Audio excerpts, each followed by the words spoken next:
welcome to my home. I'm Kristen. I'm here in my dining room and just wanted to share with you today our rules for our home and why we have them. I believe that the Bible teaches us that we are to steward our children, that they are gifts from God, and so they are not really ours. Our job is to point them to God and lead them as much as we can in God's ways. And so one of the things that we have done is established rules in our home that are of God and from Scripture and not ours. We want our children to take the expectations that we teach them and keep them throughout all of life in all situations because they are expectations and standards that God lays out, and they're not from me but from Him.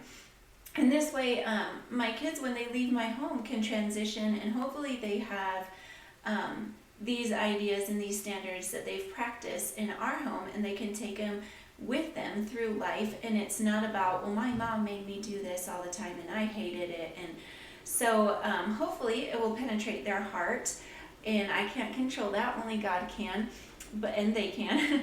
But here are our rules. All of them are from Proverbs because I truly believe Proverbs is a book about parenting.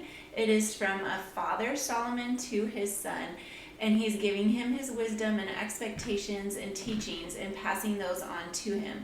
So these are from Proverbs, except for the last one, be thankful. We just added that one because, as you probably know if you're a parent or any human being, we are likely and very prone to complain and whine about things. And so we wanted there to be thankfulness in our home and acknowledgement of what we have and gratitude for it. So all the first four are from Proverbs. There's only 5 rules, and I'll tell you why in a minute.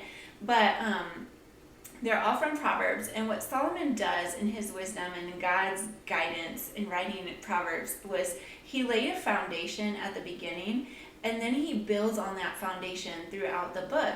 So he lays this foundation, and then he says, now you can add to it this and this and this, and it will be easier to add these things and to grow in wisdom when you've laid the basic foundation. So the foundation that he lays is the fear of the Lord, and we in the fear of the Lord is our knowledge of God, knowledge of us, and the response accordingly to that knowledge. So when we know God, we hope that when we teach our kids about God, that they would obey Him, that their response would be to obey. But in our home, obedience is one of our rules, but actually before obedience comes listening, because you have to be able to learn to obey. You have to be able to listen. So you have to be able to hear what people are saying and learn about communication.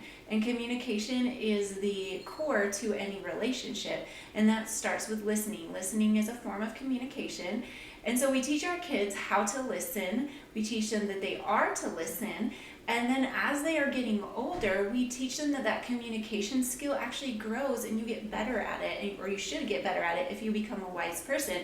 And Solomon uses words in Proverbs like, you need to receive my commandments. You need to be ready. You need to be attentive. You need to seek and search for them and treasure them. And so we want that communication skill of listening to grow as they get older. So again, a foundation, and then we build upon it.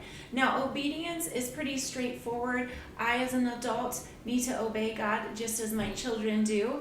And so obedience, there's not much to build on it. That's the only one that's pretty just straightforward, and it's always the same. Then also be kind. Be kind is very simple to teach a young child, and we use that term, be kind, because Scripture does, so we don't use the word nice, we use kind, but kindness grows also. So there are expressions of kindness that Proverbs talks about as your child gets older. As they have more responsibility and own more things, they can show generosity. Generosity is a form of kindness. Compassion is a form of kindness where you share your emotions with others and are compelled to act on those emotions. There's also justice. As a leader, and Proverbs talks about this, justice is a form of kindness where you are expressing fairness to the people that you manage and take care of below you. Then be a good steward is our last one. And when our kids are 2, I've mentioned this before, the first verse that we teach them when they learn to talk is the earth is the Lord's and all it contains, the world and those who dwell in it. This is from Psalms 24:1. Because we are stewards of all that God has given us. So in our home, if we ask you to pick up something or deal with something, even if it is not yours, you are to put it away and take care of it, because ultimately it's God's and we are stewarding it for God. Now we try to do that with fairness and not make one kid work more than the other one.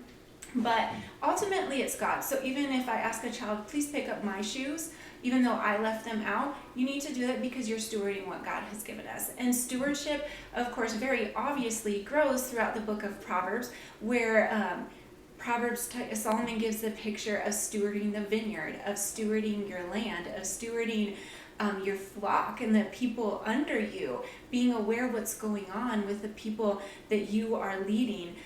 He talks about stewarding wealth and money, stewarding wine and addictive substances, stewarding your children and all that you own. So then, like I said, it grows as your kids grow. And just a few tips before I'm done.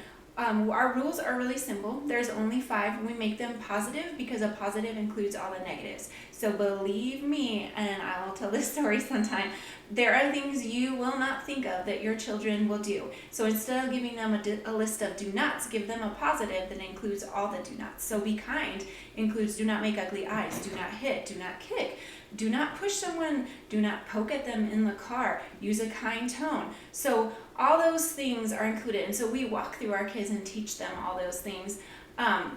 So positive, make them short and easy to remember, and make them to apply in every situation and to pass them on so that they can keep them for all of life. We want our kids to treasure the things that we teach them. Proverbs talks about that. They don't want to treasure our moody yelling and our expectations that change all the time. They want to treasure God's words that we're passing on to them.